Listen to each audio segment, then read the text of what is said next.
NH10 কিন্তু totally পুরোপুরিভাবে বন্ধ। কিছু কিছু জায়গায়, যে সমস্ত জায়গায় গাড়ি যেগুলো আটকে ছিল, সেই সমস্ত গাড়িগুলোকে বাইপাস করে বার করানোর একটা চেষ্টা চলছে। কারণ অনেক জায়গায় কিন্তু অনেক গাড়ি আটকে আছে। কিছু কিছু জায়গায় ল্যান্ডস্লাইডের জন্য কিন্তু গাড়ি আটকে আছে। কিছু কিছু যেগুলো অলরেডি NH10 যখন চালু ছিল, ঢুকেছিল, সেই গাড়িগুলোকে বার করার একটা চেষ্টা চলছে। দেখে তোমরা বুঝতেই পারছো, সিকিমে কিন্তু এখন বিভিন্ন জায়গায় কিন্তু তোমার ল্যান্ডস্লাইড কিন্তু হয়ে আছে। তো সেই সমস্ত জায়গায় কিন্তু পরিষ্কার করে সেই সমস্ত গাড়িগুলোকে কিন্তু ছাড়ার একটা প্রক্রিয়া চলছে। যা কোনোরকমভাবে রাস্তাটাকে তৈরি করে গাড়িগুলোকে একের পর এক পাস করা হচ্ছে। সিকিমের এরকম আপডেট ভিডিও পাওয়ার জন্য অবশ্যই চ্যানেলটাকে সাবস্ক্রাইব করে রাখতে হবে, পাশে থাকা বেল আইকনটাকে প্রেস করে রাখতে হবে। আর যারা ফেসবুক পেজ থেকে দেখছো, তারা পেজটাকে ফলো করে দিও এবং লাইক করে দিও।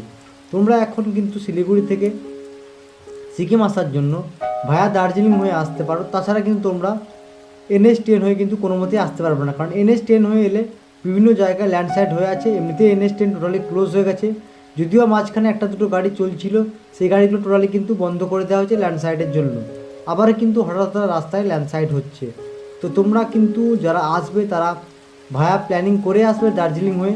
তোমাদের একটা খরচা কিন্তু বাড়বে। তোমরা কখনোই কিন্তু NH10 হয়ে গ্যাংটক আসতে পারবে এটা কিন্তু ভেবো না। এইসব গাড়িগুলো কিন্তু সিকিমের কিছু লোকাল গাড়ি ছিল, এবং সেই সমস্ত গাড়ি যেগুলো আটকে পড়েছিল বা সেগুলোকে গ্যাংটকে নিয়ে যাওয়া হচ্ছে, এবং কিছু কিছু জায়গায় রাস্তা কিন্তু পরিষ্কার করে।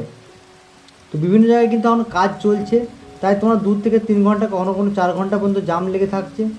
তাই তোমরা তিস্তা বাঁধ থেকে সোজা দার্জিলিং হয়ে এসো।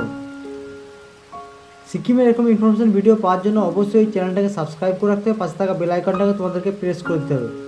আর সিকিমে এই মুহূর্তে কিন্তু ওয়েদার খুবই খারাপ, মাঝে মাঝে কিন্তু প্রায়ই বৃষ্টি হচ্ছে। ওয়েদার কিন্তু যথেষ্ট খারাপ রয়েছে। তাই এই পাহাড়ে এই সময় না আসাই ভালো। তোমরা চেষ্টা করো পুজোর সময়। সিকিম মোটামুটি লাচেন লাচুং সব কিছুই কিন্তু খুলে যাবে। গুরদুম্বার লেক বাদ দিয়ে তোমরা সেই সময় আসো, আশা করি তোমরা সিকিমটাকে ভালোভাবে উপভোগ করতে পারবে।